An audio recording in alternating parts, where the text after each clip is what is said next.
Okay, so a lot of people have been asking me about how are you doing these anime videos? How are you making the Geshoku characters feel so consistent throughout the scenes? How are you making the scenes transition so well from one to the next? People were inquiring, how is the Vagabond video done, for instance? And there has been a lot of questions also about the shorts that I've been publishing over the weeks. How is this done? What tools were you using? Well, today I'm going to be sharing my whole AI workflow from start to finish, and there will be timestamps down below in case you want to skip into the specific segments.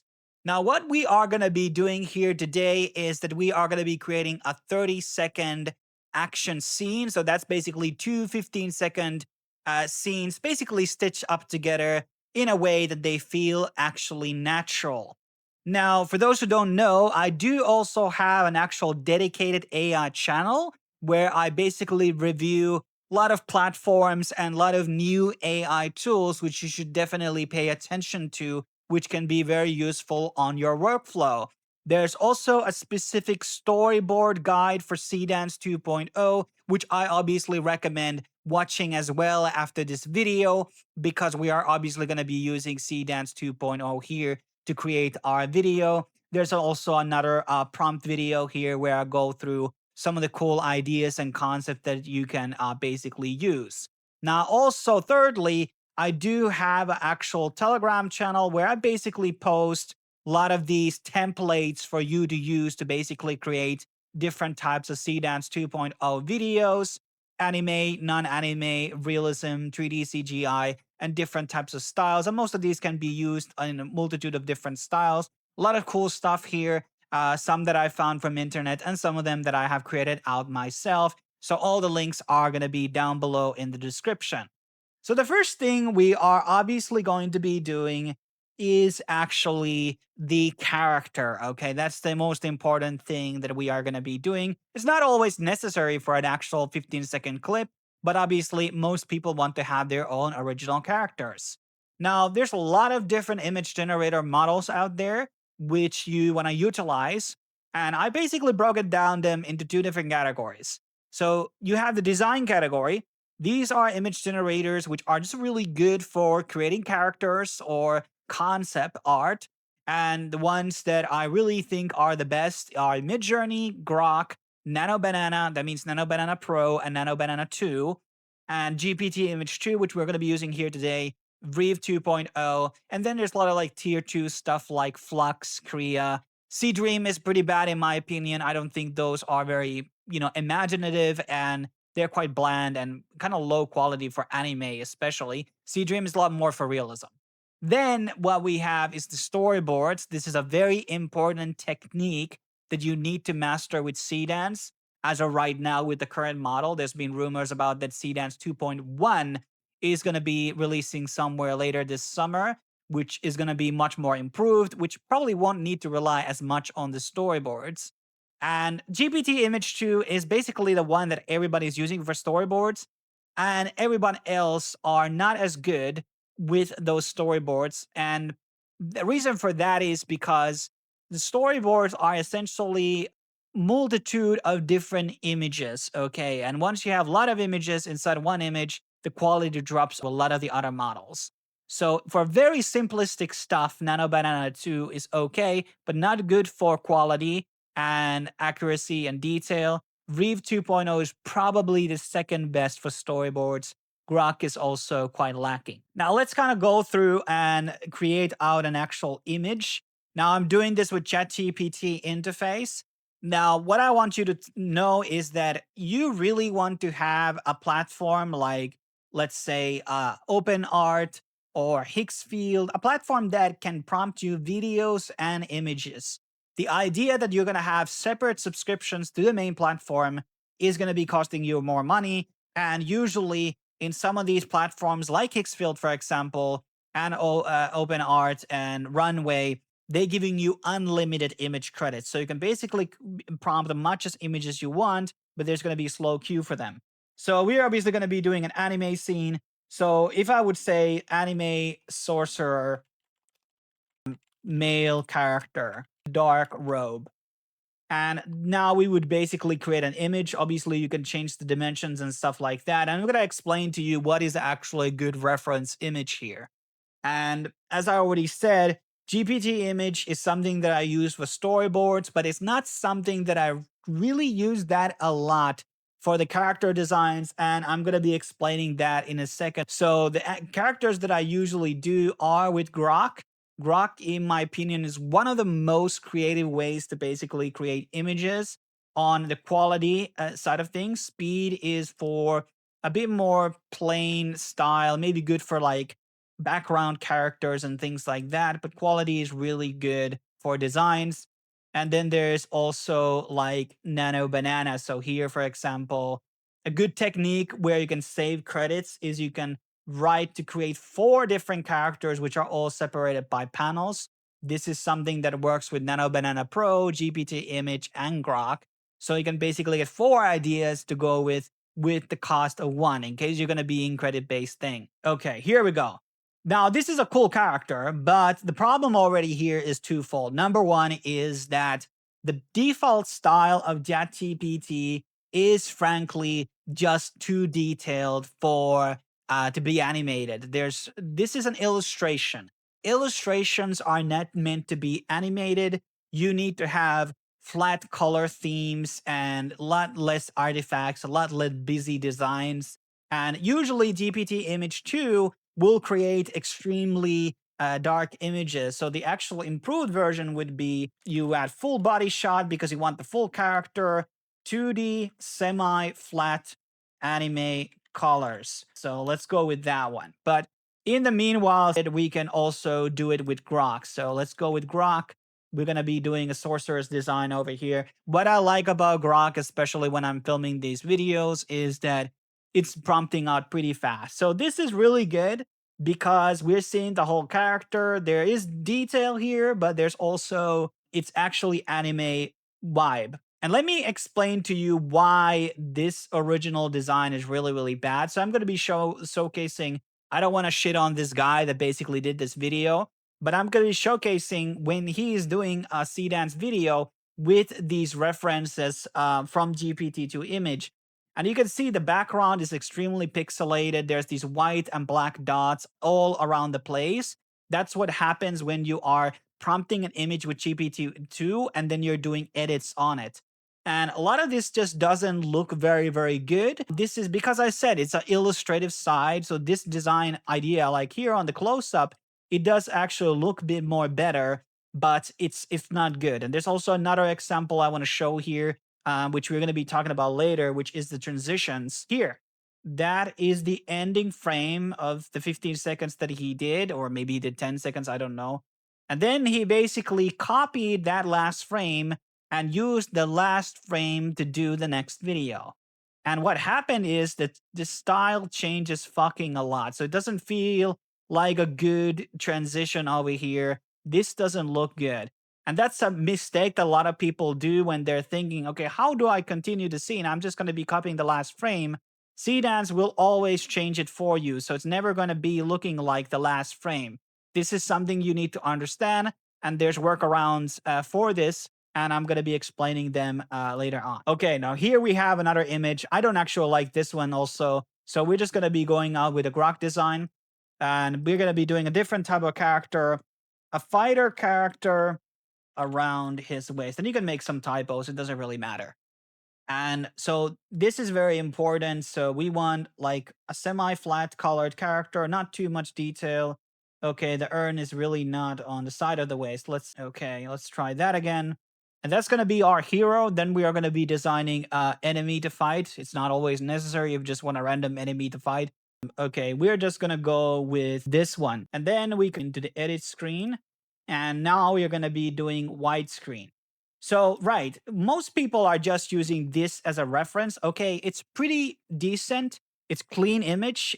You can derive all of this information from there. Like it's not like a bad image. But what happens when you use a one-sided reference image for the video? It will in the video basically really emphasize doing all the shots at his front. So the AI will not, it will try to avoid doing side shots or back shots of the character. And that can make the video look very, very bad. So this is why you need what we call a character sheet. Let's see how this goes. If this doesn't work, it doesn't matter. We're just going to be doing it in GPT Image 2. So GPT Image 2 is really good for spreadsheets. Okay, this is doable. It loses a lot of quality on the eyes. This is normal. But because there's a headshot, it can derive a lot of things from there as well. So this is actually our spreadsheet that we are going to be using for our video. So that's number one. Then we are going to be doing the other character. I finally finished out the orc spreadsheet. Now we have spreadsheets for the both characters. It doesn't matter if they're not 100% the same style. What usually will happen is Seedance will kind of meld them into a similar style in the actual video. Now, before we do the actual storyboard, we also need an actual location where this kind of fight actually takes place. Okay, these are actually kind of exotic and cool. So we're going to be using this. We're going to be pasting all of these three things over here. And then we are going to be creating the storyboard. This is going to be in 16:9. And you are seeing probably some people do like 24 panels, 15 panels, 30 panels. 12 is a really good thing, but for a fighting scene where it's a lot of punch trading, well, that probably could be a bit more higher. But for story beats, I just really recommend 12. So what we're going to be doing here is I'm going to be writing create 16 panel. They are trading punches, and we see multiple camera angles on these panels, anime style. So once again, what we talked about earlier is that GPT-2 image adds a lot of detail to the shots, and that does not look very good. So here's a good example of a scene that I did for the Vagabond, and this frame over here has incredible amount of detail, which doesn't really match into some of the other shots, which are a lot more watercolor based. So in the actual story panel, you can see there's a lot of detail in this shot, while the other panels have a lot less detail in them. So there's a lot of this annoying pixelization and ultra detail that it always tries to do. So you have to constantly kind of tell it, don't do this. So here we have the actual end result here. And this is actually pretty decent. So we have, punches, we have different camera angles here, and it seems mostly consistent. It seems the characters are swapping places here, and then we have this sort of end frame. So this is our storyboard. This actually works out fine. Obviously, they are on water, so you kind of, okay, there is some water effects on the 15th panel. Now, what you can do is you're going to be writing create a 15-second time-coded scene based on, make sure to understand this is anime. Now it will basically create out what we are going to be using for the actual Seedance prompt. So here it kind of stays out of the style. And we're going to add some couple extras in there. And then it will go into talking about the panels. Actually, those panels can be removed. Time codes are really good for accuracy, not always needed. So sometimes you can just let Seedance do its own thing. And now we're going to copy those panels, and we're going to be going into my runway. And there we go. We have now the actual prompt here. And well, no gore. We don't really need to specify there. Remember that blood and things like that can trigger sensors in a lot of platforms. Well, okay, already has, sometimes you can just name the characters here. So like we would say Orkmon, Stan, but that's in this context, it's not needed, but usually you want to specify those things here. This is going to be 15 seconds. It's going to be 16:9. And then lastly, we're going to be copying the storyboard over here. We're going to copy it like that. And then before the timestamps, we write follow the storyboard of, then we name the storyboard reference. Depending on the platform, it will name it for you, image 44. And that's basically our prompt now. Now, you want to always go over it a bit. Okay, I'm going to remove the panel things because just in case there's not going to be any shenanigans. Now, I want to remind you also that when you are doing those panels, some people leave text to the panels, and those texts can actually appear as watermarks on the video. This is something that I do break down, among other things, in my storyboard tutorial video. So that's something you need to understand, that you usually just want to have the numbers on the storyboard, no extra text or, instructions there. I don't think that's smart. Now we are going to be generating the video. Okay, so the videos now have finished. Let's take a look at both of them before we choose which one we are going to be going with. So here's number one.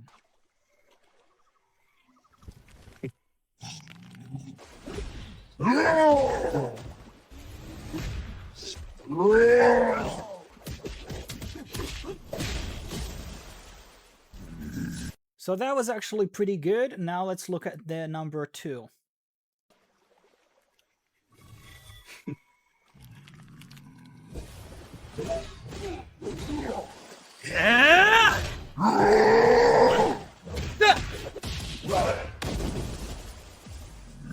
Now, I actually like this one more. It felt more like dynamic. There's just like a bit more camera angles maybe, and just like feels more impactful and action oriented. So we're going to be using that. Now, what we talked about earlier is the ending frames. Now, because there's this very specific special ending frame, which we didn't even prompt in, but it actually serves as a very, very good thing, because this would be amazing ending frame to naturally begin with. And so here's what it looks like on the panel. Now, in some cases, like your ending frame might end on a kick or something else. So next up, what you would do is there would be a filler shot. So we would have the first frame of the next clip start off with a bird that is on the branch of the tree in the forest, and it flies off, and that signals out that this fight is going to be starting again. That's one way to do it. Obviously, then there is the close-up thing, which we are going to be using next. And now we're going to be creating the storyboard for the second video. And you could just type it in, create a sequel story panel. You can add a reference to the old story panel that you had, and the characters and the background. Now, these are actually quite pixelated. I told you about this, that when you actually do revisions on the same thing, they turned out to be quite pixelated. You can see a lot of pixelization, a lot of blacks and white dots there. This doesn't look very good, and it can make the video look extremely grainy. Otherwise, these are pretty cool looking, but for the sake of making it look the same, we're just going to create a new chat, so it will start from fresh.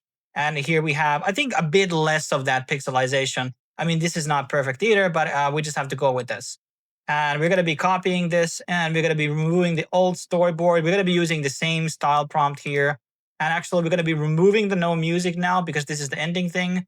And we're going to be adding heroic music. And then we're going to be writing the new prompt. So going back to this here, create 15-second. And I'm going to add a bit of a special effect here, which I like to do for this particular thing, where by millisecond. So add that in. Bit of a special effect. Let's see. Okay, and now it's basically writing us the actual stuff. And here it actually does the strobe glitch sequence. Let's see how that will actually end up on the end result. Changing now this over here to this. And then we're going to be hitting generate. We're going to do 2 versions again. Okay, the videos are now done. Let's take a look at them.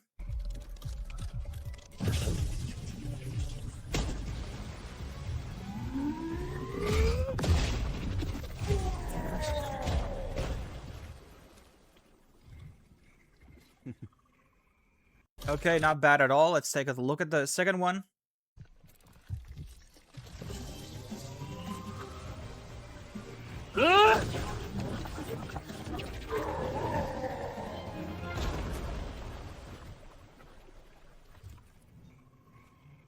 So basically there was some distortion, of course, as the character kind of disappeared. You could say that that's kind of like a cinematic thing, but in this context, it's just not really working out.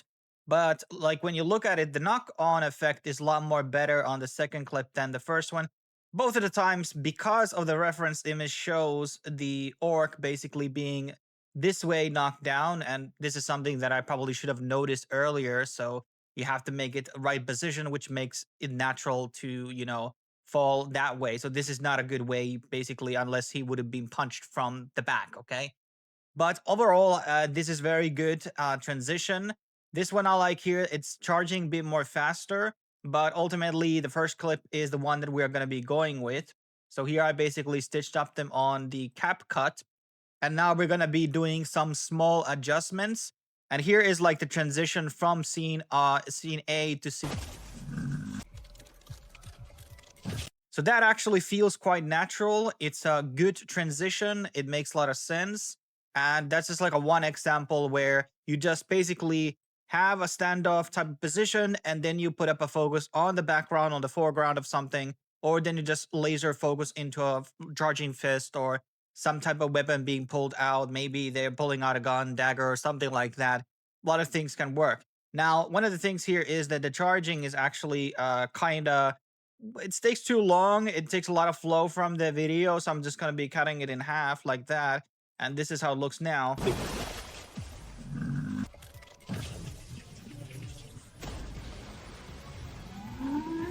Okay, so a lot better. Now there's an actual important fix here, which is that he's coming now from the right. And that's actually a problem for us because he was positioned on the left. So we would do a mirror here. And now let's see. Yeah, we could mirror this one as well. Let's mirror these. Let's see if that looks better. And that just makes it kind of feel like a bit more,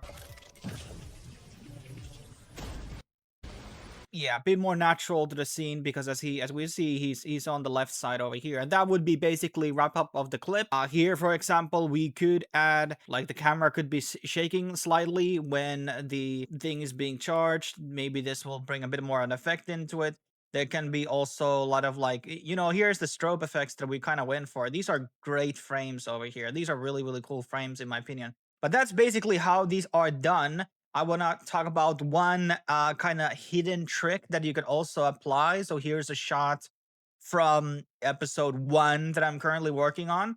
And now I actually did change this city shot. This is a bit more too detailed to be like Dragon Ball-esque. And in terms of like making very flat anime scenery designs, there's not really that many like good AI image generators. You have to kind of work around to, or maybe use reference images to get something you like. This is something of annoyance of mine right now, but whatever. So what you can do, let's look at the prompt here. And here we don't actually have a storyboard.